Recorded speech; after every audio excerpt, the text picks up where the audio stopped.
Las proteínas como tal son biomoléculas las cuales se van a caracterizar por presentar justamente como grupo funcional lo que es el grupo carboxilo, que es el que presentan los ácidos orgánicos, así como lo que es el grupo amino, que presentan las aminas. De tal manera que como parte de su composición molecular vamos a tener que su grupo funcional, ya lo mencionamos, va a ser el grupo amino, que es un nitrógeno unido a dos hidrógenos, y el carboxilo, que es un carbono unido a un oxígeno con un doble enlace y a un grupo oxidrilo. De forma general, están conformados por lo que conocemos como el CHOMS, que es carbono, hidrógeno, oxígeno, nitrógeno, fósforo y azufre. Son, digamos que, las biomoléculas que presentan todos esos bioelementos y que básicamente caracterizan a lo que van a ser los compuestos orgánicos. Vamos a tener que su unidad básica van a ser los aminoácidos, o también conocidos como péptidos. Estos aminoácidos como tal se le conoce como unidad básica a la estructura más pequeña relativamente en la que se puede descomponer una biomolécula. De ahí vamos a tener que dentro de las funciones que tienen las proteínas, la principal es la estructural. En el caso de esta estructural, vamos a tener que pues da forma a todo nuestro cuerpo. Básicamente nuestro cuerpo está conformado de todas partes por lo que va a ser proteínas, desde lo que va a ser la queratina, lo que es el colágeno, que son componentes que están presentes en nuestras uñas, en nuestro cabello, en la piel, y que si nos vamos a un estadio más pequeño, a una parte más molecular, vamos a encontrar que las células van a tener justamente esta función estructural en lo que son las membranas celulares. Recordemos que las membranas de una célula están constituidas primordialmente por lo que son carbohidratos, que es una cantidad pequeña, por lo que son fosfolípidos y por lo que son proteínas. A pesar de que los fosfolípidos son más los que están presentes en una membrana, pues básicamente por cada 50 fosfolípidos tenemos una proteína. Sin embargo, las proteínas, una de sus características moleculares es que su peso molecular es muy alto. De ahí a que entonces, a pesar de que sea solamente una proteína por cada 50 lípidos, básicamente la estructura o la superficie que cubre de una membrana celular es más grande la que cubre una proteína que la que cubren los fosfolípidos. Otra de las funciones justamente es el transporte. Se encarga justamente del acarreo de sustancias y que estas sustancias van a ser fundamentales para el proceso de la función del organismo. Si hablamos desde el punto de vista celular, pues el transporte celular se clasifica en activo y en pasivo. Activo cuando requiere de un consumo de energía, esto es que la proteína tenga que modificarse para poder absorber lo que es la sustancia, y básicamente esto ocurre cuando el cambio de sustancias van en contra de un gradiente de concentración. Por otro lado, tenemos lo que es el transporte pasivo, donde en un transporte pasivo básicamente no vamos a tener lo que es un consumo de energía, y que esto va a ser debido a que hay proteínas especializadas las cuales permiten el paso de algunas sustancias, o bien que las sustancias son liposolubles, y esto hace que entonces puedan atravesar lo que son los fosfolípidos de la membrana, permitiendo el ingreso hacia el citoplasma o del citoplasma hacia la parte extracelular. Por otro lado, de forma ya macrocelular, vamos a tener que a nivel macro, en nuestro organismo el transporte va a ser, por ejemplo, en el caso de la circulación.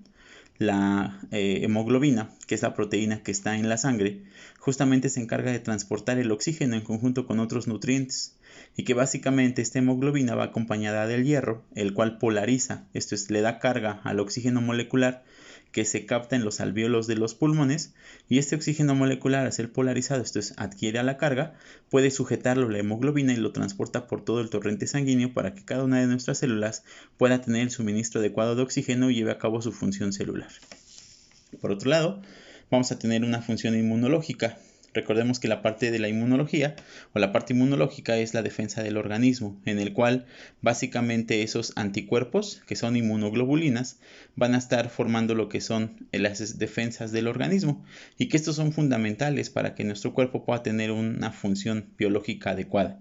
De ahí la importancia de una buena alimentación rica en proteínas y que eso permite que entonces la disminución de enfermedades pueda ocurrir debido a la ingesta en demasía de componentes que van a fungir como precursores para llevar a cabo lo que va a ser la síntesis de anticuerpos y que con esto nuestro cuerpo pues, relativamente pueda estar blindado y pueda defenderse de cualquier inclemencia a nivel biológico.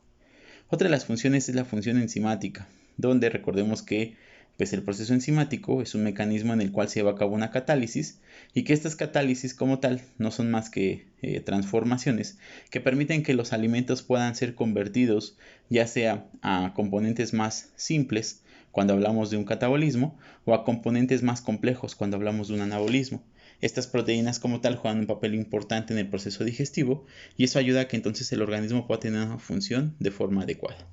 Por otro lado, vamos a tener que los aminoácidos, que decíamos que es la unidad básica de las proteínas, van a estar clasificados en lo que son no polares, polares, y se van a clasificar en esenciales y se van a clasificar en no esenciales. Cuando hablamos de un aminoácido polar, cuando son aquellos que presentan carga eléctrica. Esto es, de acuerdo a la estructura molecular que presentan, están polarizados y eso permite que entonces puedan formar enlaces de tipo de fuerzas de Van der Waals. Los que son no polares son los que no van a tener carga eléctrica y estos como tal difícilmente van a poder formar enlaces de tipo fuerza de Van der Waals.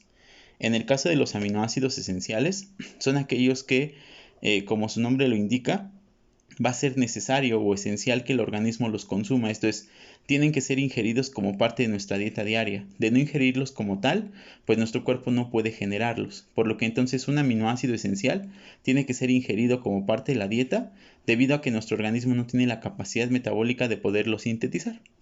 Mientras que por otro lado, los no esenciales, estos no requieren ser ingeridos como parte de la dieta. Derivado a ello, pues básicamente nuestro organismo tiene la capacidad metabólica de poder desarrollarlos de tal manera que mediante un mecanismo conocido como transaminación, nuestro cuerpo tiene la función de poder generar estos aminoácidos y que con esto puedan cumplir con sus funciones necesarias.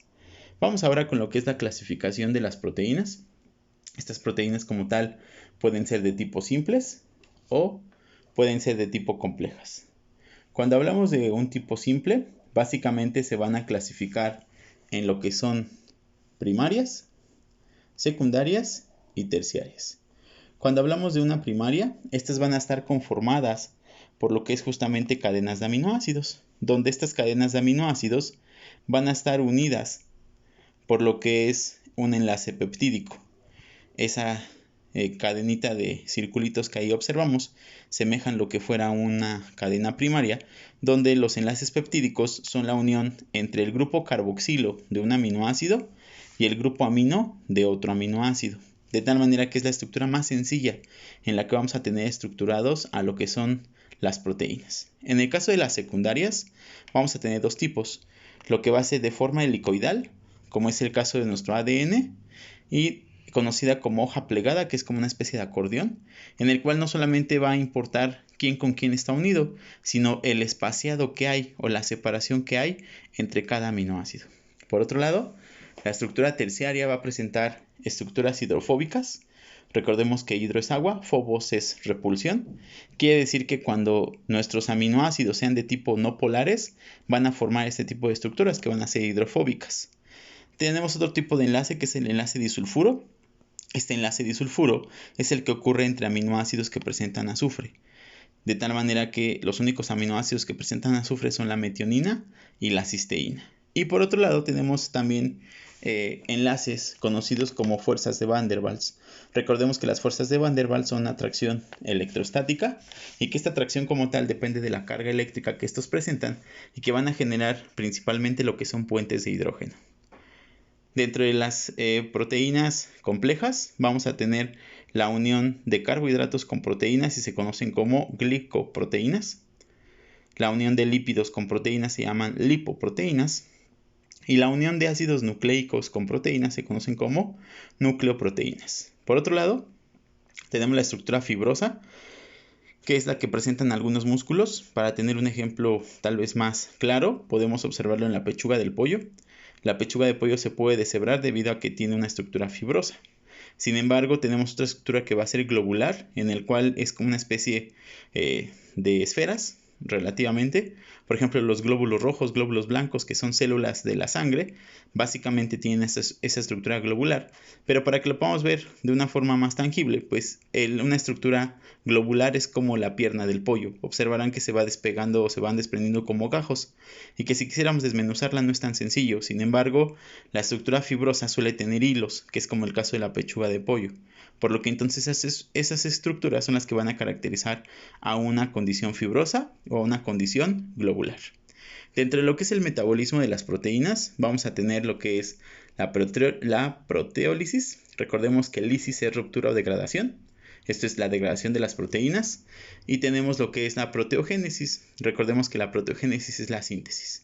Dentro de estas vamos a destacar lo que son tres principales. Lo que es la desaminación oxidativa, que no es más que la obtención de amoníaco mediante la oxidación de los aminoácidos. Este amoníaco es de suma importancia para la síntesis de bases nitrogenadas, que son justamente pues la unidad básica que constituye lo que es un nucleótido, y los nucleótidos son la unidad básica de los ácidos nucleicos, esto es el material genético.